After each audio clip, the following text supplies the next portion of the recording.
In the shimmering void between three radiant suns, the crystalline walls of Laboratory 7 caught the light, scattering prismatic rainbows across its pristine surfaces. This was no ordinary research facility. It was the galaxy's most advanced Xenobiological Research Center, a collaborative masterpiece designed by 17 distinct species. Within its sterile halls, scientists from across the cosmos studied the universe's most dangerous creatures, cataloging their behaviors and unraveling the secrets of survival on hostile worlds. But today, something extraordinary was unfolding. In Laboratory 7, something that would challenge the very foundations of galactic understanding. Dr. Keeksler, the project director, stood at the heart of the laboratory, her primary eye stalks twitching as she reviewed the data streaming across her neural interface. Her secondary arms danced over holographic controls, manipulating streams of information with a precision born of decades of study. For 23 years, she had cataloged the galaxy's deadliest predators, creatures with claws that could rend steel, venom that dissolved flesh, and instincts honed by eons of evolution. Yet the data before her now defied comprehension. The bioscanner's readings were impossible, and the planet they described was an enigma. "Run the scan again," Keeksler commanded. Her voice steady despite the growing unease in her primary brain. Her assistant, Vexra, a nervous grimal with trembling claws, clutched his datapad tightly. "I've run it 17 times, Doctor. The results are consistent." Impossible, but consistent. The massive holographic display flickered to life, projecting a blue-green marble, suspended in the void. Earth, a planet that had become the bane of every xenobiologist in the sector. Keeksler gestured to the display. "Show me the predator density analysis." The hologram shifted, and the room fell silent as the planet's surface erupted in a web of red markers.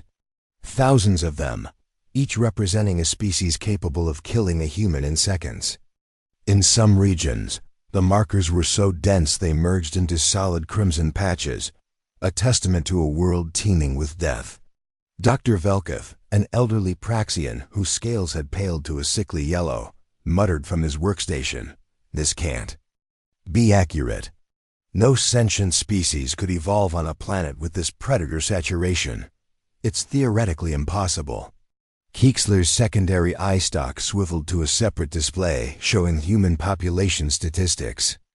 "And yet," she said, her voice low, "they number in the billions." The laboratory was silent save for the hum of processing units and the faint chirp of incoming data. 15 of the galaxy's most prestigious xenobiologists stared at the impossible mathematics of human survival. Vexra cleared his throat, a sound like grinding stones. "Perhaps there's an error in the historical data. Maybe these predators evolved after humans achieved spaceflight." "Negative, Doctor." Shenter, the teen's evolutionary specialist, projected her findings into the shared workspace. Cross-referencing human archaeological records with planetary geological data confirms these species coexisted for approximately 200,000 Earth years. 200,000 years? Velkov repeated, his scales paling further. Living alongside creatures that could kill them without effort? Keeksler expanded the predator database, scrolling through entries that made even seasoned researchers flinch. Great white sharks with bite forces exceeding 18,000 newtons. Polar bears capable of sprinting at 40 kilometers per hour despite weighing 600 kilograms. Saltwater crocodiles, armored ambush hunters unchanged for millions of years. Shenter highlighted a particularly disturbing entry. African elephants. Not predators, technically, but capable of trampling humans flat. Current data suggests they cause approximately 500 human deaths annually. 500? Vexra's voice cracked. "And they still coexist?" "It gets worse," Keeksler said, pulling up another file. "Mosquitoes. Microscopic disease vectors responsible for over 1 million human deaths per year." The room's atmosphere recyclers whirred as several researchers began hyperventilating. Velkath's scales had turned a sickly green. How is this possible?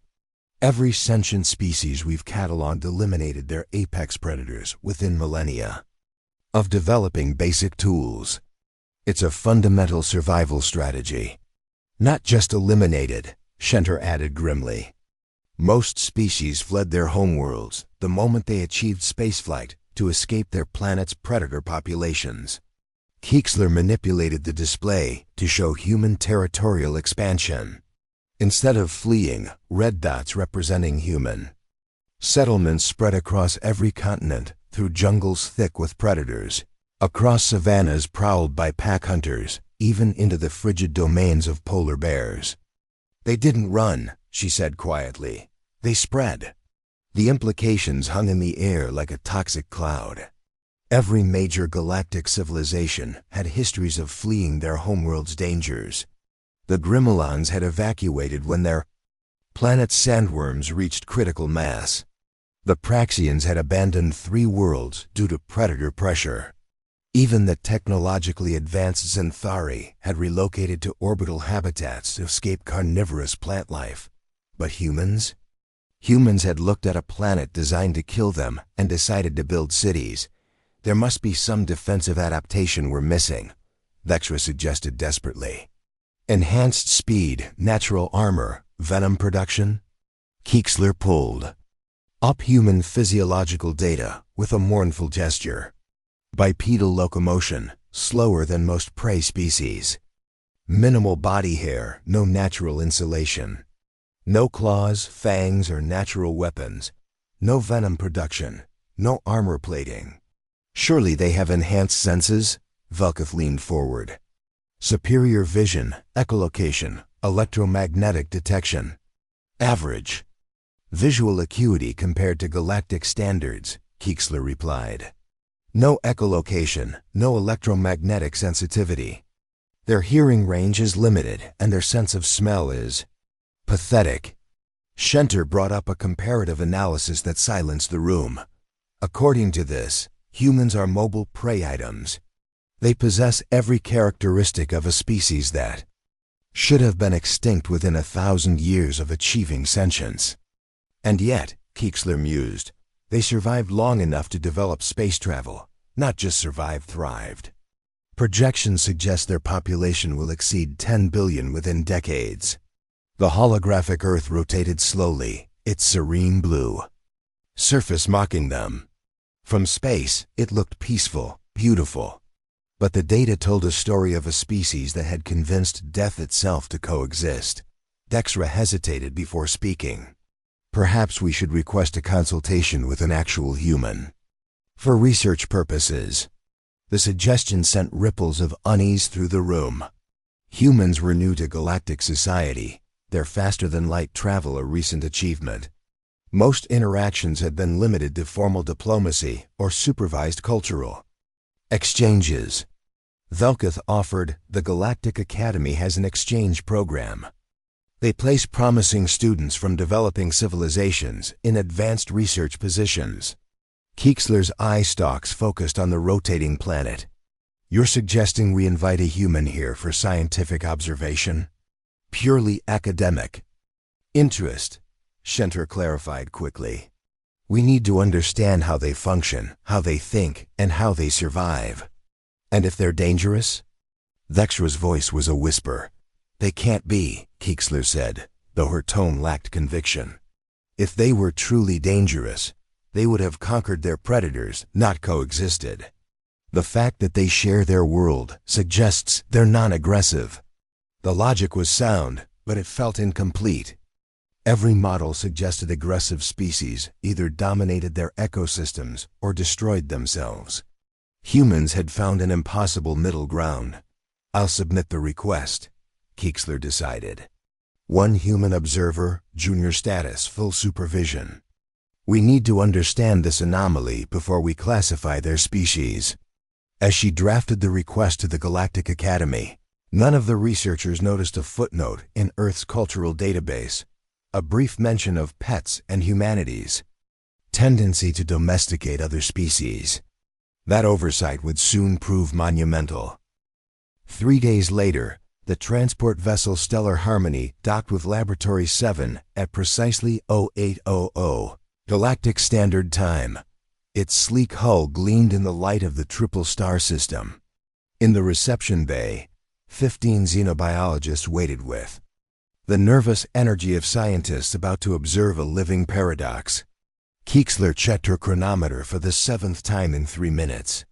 Despite days of preparation, she felt unprepared for actual contact. Remember, she addressed her team through the COM system. This is a controlled observation. Maintain professional distance. No direct questioning about Earth's predator populations until we establish baseline psychological parameters.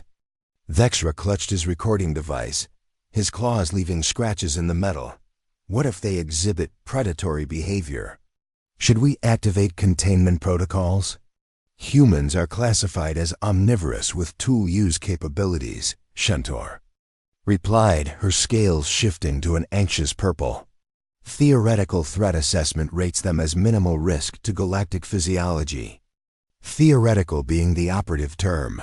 Velkuth muttered from behind his blast-resistant screen. The airlock hissed open, and silence fell like a vacuum. What emerged was underwhelming. A bipedal figure, roughly 2 meters tall, covered in fabric clothing, carrying a single bag. The human skin was medium brown, hair dark and pulled back, features unremarkable by galactic standards. "Hi there." The human raised a hand in a greeting gesture. "I'm Alex Torres. Thank you so much for having me. This place is incredible." The voice was higher pitched than expected, carrying excitement rather than aggression. Keeksler relaxed slightly. "Welcome to Laboratory 7. I am Dr. Keeksler, Project Director. We are pleased to have you here for this cultural exchange." Alex's dark eyes sparkled as they took in the advanced equipment, the mixed species team, and the triple star system visible through transparent aluminum ports. "This is like something out of a movie." Sorry, cultural reference. "We have entertainment programs that imagine advanced space facilities, and you guys nailed it." Shentor leaned forward. "Your species creates fictional representations of spacefaring civilizations?" "Oh, constantly," Alex replied, hefting their bag. "We've been dreaming about meeting other species for centuries. Science fiction is huge back home. That's why I'm so excited to be here." "Xenobiology's my favorite subject." The researchers exchanged glances. A species that imagined contact with other civilizations suggested either remarkable optimism or ignorance of the dangers. Keeksler gestured toward the corridor. "Perhaps we should begin with a tour of our facilities to help you acclimate." "That sounds perfect, Doc," Alex said, the casual shortening of her title oddly charming. The tour began in the specimen containment section, where Laboratory 7 housed non-sentient life forms for study. Alex's reactions were immediate and intense, but not as expected. Pressing against the viewing window of a containment unit housing Andromedan crystal slugs, Alex exclaimed, "Are those crystalline formations alive? They're gorgeous. How do they reproduce? Is that bioluminescence or reflected light?"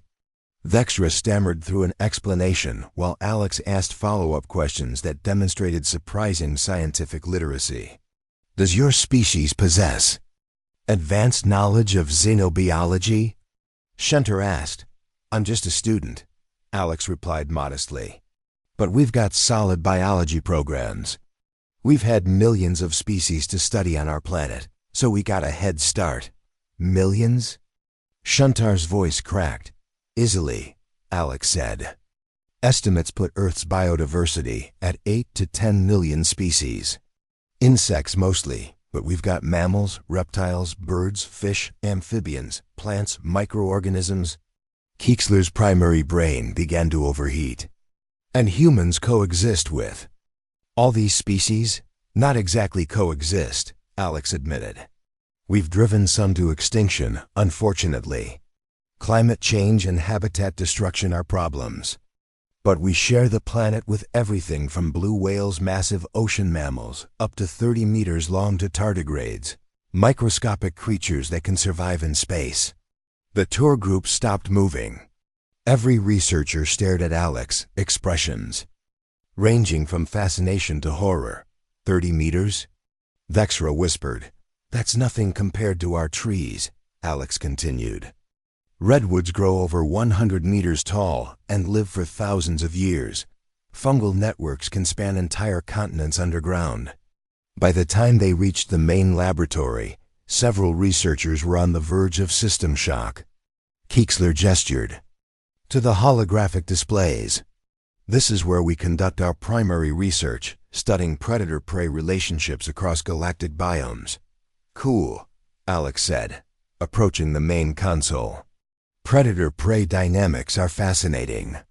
What kind of predators are you studying? Shenter activated the display, showing a gallery of the galaxy's most feared hunters, razor-toothed centurion stalkers, acid-spitting vegan tunnel hunters, void krakens of the outer rim. Alex studied each image with analytical attention. Wow! These are impressive. That acid-spitting adaptation is clever, great for hunting and defense. And check out the claw structure on this one. The casual interest was unexpected. Most species showed fear when presented with the predator catalog. Velketh asked tentatively, "You are not concerned by these creatures?" "Why would I be? They're beautiful examples of evolutionary adaptation. That void kraken's clearly evolved for zero-gravity hunting." Gorgeous design. Keeksler's secondary arms moved before she consciously decided. "Perhaps you'd like to see our Earth." "Files? You have files on Earth?" "I'd love to see how our planet looks from a xenobiological perspective." The hologram flickered, showing the blue-green marble and the predator density analysis with thousands of red markers. Alex leaned forward, squinting. "That's pretty accurate, though you might be missing some oceanic predators. Our deep-sea exploration is limited." Silence filled the laboratory. "Missing some?" Shenter whispered. "Sure," Alex said. "We're discovering new deep-sea species all the time. Just last year, they found a giant squid variant in the Mariana Trench." Vexra made a sound like a dying processor. "You seem surprised," Alex observed. "Is this predator density unusual by galactic standards?" Keeksler's eye stalk focused on the human. "Alex, how did your species survive on such a planet?" Alex laughed, a warm, musical sound that clashed with the researcher's existential terror. "Survive? Doc, we didn't just survive. We thrived." "Sure, Earth's dangerous, but it's also beautiful. All that biodiversity means amazing ecosystems, natural wonders, endless opportunities to learn." "But the predators?" Velketh's scales had turned gray. "Most predators aren't interested in humans unless we bother them. The ones that are, we figured out how to deal with them early in our development." "Deal with them how?" Velketh's voice climbed octaves. Alex's smile widened, sending a chill through the room. "Oh, you know, we got creative." "Creative?" Keeksler repeated, unsure she wanted clarification. Alex pulled out a smartphone and began manipulating its surface. "Humans are good at problem solving, especially with dangerous animals. We found ways to coexist, form partnerships, turn threats into allies." They turned the screen toward the team, displaying an image that made 3 xenobiologists reach for emergency medication. The photograph showed a 7-year-old human child standing in shallow water next to an American alligator. A 4-meter armored predator with jaws capable of crushing bones.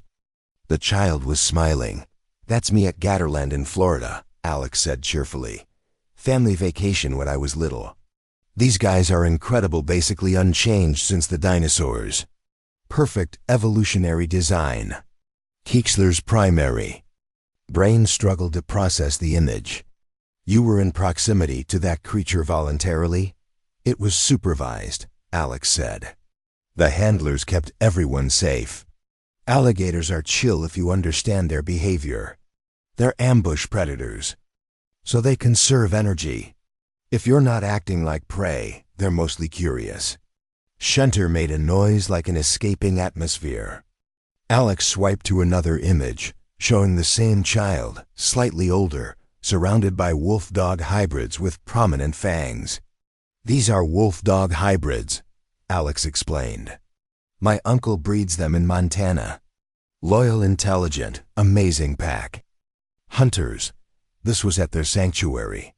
Your family breeds predators? Vexra's claws gouged his recording device. Not exactly.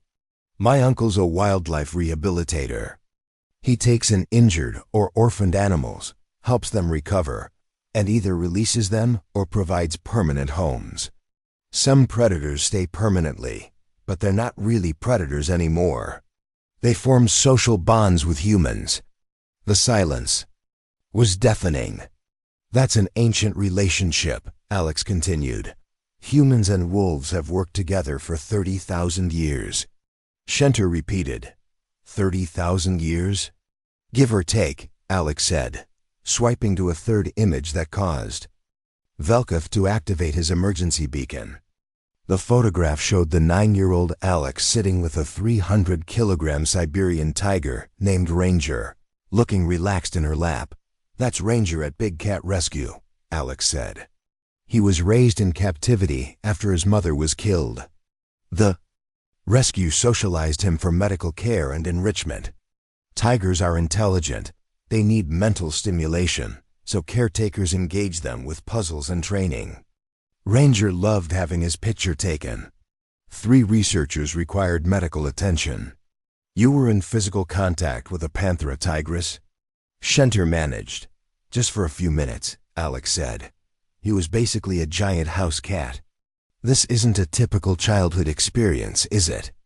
Keeksler asked. Not exactly, Alex admitted. My family's into wildlife conservation. But most human kids grow up around some predators, dogs, cats, reptiles, birds of prey. My neighbor had a hawk. They live in your homes? Velkov asked weakly. We call them pets, Alex explained. Domestic animals that provide companionship, security, sometimes practical services like hunting or protection. In exchange, we provide food, shelter, and care. Shentar's calculations showed 60% of human households had companion animals, billions of dogs and cats living with humans. And these animals don't attack? Keeksler asked. Rarely, Alex said. Socialization and training prevent aggression. We've selectively bred species for thousands of years to enhance compatibility with humans. Alex showed more images. A teenager riding a horse. A family with small furry creatures, an elderly human feeding carnivorous fish. We've guided their evolution, Alex said. Loyalty, intelligence, reduced aggression. Dogs help with hunting, tracking, and protection. Cats control rodents. Horses provide transportation. Dolphins and whales cooperate with fishing. How many species have you partnered with? Velkov asked. Fully domesticated? Maybe 40 or 50. Working relationships with hundreds more. Plus, we coexist peacefully with many without domestication. Keeksler's worldview restructured. Your species doesn't eliminate threats, you recruit them. Exactly, Alex said. Why fight when you can make allies? It's efficient and builds resilient communities. Alex scrolled through more images. There's something else you should know. We're really good at teaching other species to be like us. Keeksler's emergency transponder activated, alerting the Galactic Research Council. Within minutes, holographic projections of council members from 17 species materialized. Dr. Keeksler, said Council Director Thexanol, your facility has triggered multiple threat assessment protocols. What is the emergency? Keeksler looked at Alex, still scrolling through photos of humans teaching predators human-like behaviors. Council Director, we've encountered a species classification issue of unprecedented magnitude. Humans don't just coexist with predators. They Recruit them, modify their behaviors, and teach them human characteristics. The council chamber erupted in alarm. Viral behavior modification? Counselor Dector demanded. Cultural contamination, Shenter interjected. Humans unconsciously influence species to adopt human-like problem-solving and communication. Alex looked up, noticing the holograms. Is this a Space United Nations? That's so cool. Human, Vexenol addressed Alex. Are you aware your species poses a threat to galactic biosecurity? Alex blinked. What? We're not even a Type 1 civilization. We barely have fusion power. The threat is not technological, Dector explained. Your species alters the behavioral patterns of other life forms, potentially compromising their natural evolution. Oh, that, Alex shrugged. It's collaborative evolution. We create environments where beneficial adaptations are rewarded. Species that work with humans thrive, so those traits pass on. Alex showed an image of dolphins herding fish toward human nets. Dolphins have cooperated with human fishing for centuries. Both species benefit, and the dolphins develop enhanced communication and social behaviors. You've weaponized natural selection, Counselor Zikrin stated. Weaponized is an ugly word, Alex protested. We've optimized it, created symbiotic relationships. Keeksler's calculations showed thousands of Earth species exhibited human-influenced behaviors. Your entire ecosystem has been modified by human influence? Vexenol asked. Sure, Alex said. That's what dominant species do. We shape our environment, and it shapes us. It's basic ecological interaction, scaled up. Counselor Wender displayed galactic development patterns. No species has achieved planetary-scale behavioral modification of other species. Maybe they weren't thinking creatively enough, Alex suggested. The council chamber buzzed with debate. What are your species' long-term intentions regarding galactic expansion? Vexenol asked. We want to join the galactic community. Learn, share knowledge, and tackle challenges together, Alex said. If we can teach bears to use tools and dolphins to speak, working with spacefaring civilizations should be easy. The implication that humans might modify galactic civilizations sent council members into emergency protocols. Alex showed and quoted image of a reforestation project in Costa Rica, with humans, parrots, monkeys, and insects working together. Everyone contributes what they're best at, and the result is healthier ecosystems. And you envision similar projects with Galactic civilizations? Vexenol asked. Why not? Your species have amazing capabilities that could complement human skills.